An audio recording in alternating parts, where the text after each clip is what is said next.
শেখ হাসিনা দেশে আসবেই, শেখ হাসিনা পালিয়ে যায় না, কাউয়া কাদেররা পালিয়ে যায় না। এবং এই সব বক্তব্য দেওয়ার পরে কাউয়া কাদের বলেছিলেন এগুলা রাজনৈতিক বক্তব্য।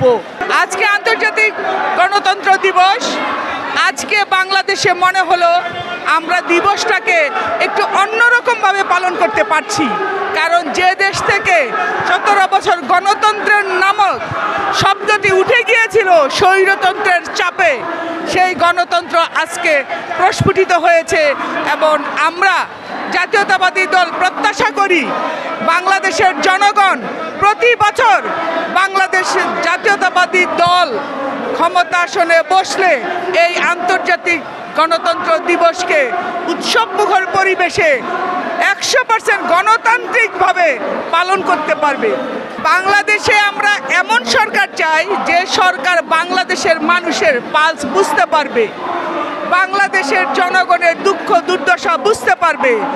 বাংলাদেশের যে সরকার পররাষ্ট্রনীতিকে খুব সূক্ষ্মভাবে পর্যবেক্ষণ করে বাংলাদেশের জনস্বার্থে সকল সিদ্ধান্ত নিতে পারবে। শেখ হাসিনা দেশে ফিরে আসলে বাংলার জনগণ তাকে রাখবে কিনা আপনি প্রশ্ন করেছেন।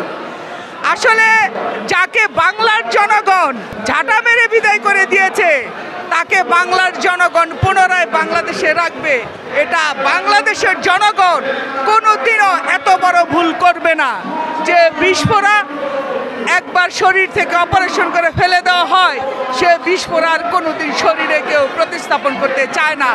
আর শেখ হাসিনা বাংলাদেশে পৃথিবীর ইতিহাসে স্বৈর শাসক গণ অভ্যুত্থানের মাধ্যমে প্রত্যাখ্যিত হলে সে আর কোনোদিন সেই দেশে প্রবেশ তো দূরে থাক, ক্ষমতার স্বপ্ন পর্যন্ত তারা আর কোনোদিন দেখতে পারেনি। বাংলাদেশের জনগণও এক স্বৈর শাসকরা আর কোনোদিন বাংলাদেশের ক্ষমতার মসনদ তো দূরে থাক, বাংলাদেশের সীমানায় দেখতে চায় কিনা সন্দেহ আছে। শেখ হাসিনা দেশে আসবেই, শেখ হাসিনা পালিয়ে যায় না, কাউয়া কাদেররা পালিয়ে যায় না। এবং এই সব বক্তব্য দেওয়ার পরে কাউয়া কাদের বলেছিলেন এগুলা রাজনৈতিক বক্তব্য, এগুলো কর্মীদের মানে উৎসাহিত রাখার জন্য বলতে হয়। তারা আসলে তারা নিজেরা নিজেদের স্বার্থের জন্য, জীবন বাঁচানোর জন্য বাংলাদেশের সীমা অতিক্রম করে চলে গিয়েছে, গোপনে আবডালে গুহা দিয়ে তারের বেড়া পেরিয়ে বিভিন্ন দেশে পালানোর চেষ্টা করছে। তাই বাংলাদেশের জনগণ তারা হুট করে চলে আসবে এই বাণীতে আর বিশ্বাসী না, এটা তাদের স্বপ্নই থেকে যাবে।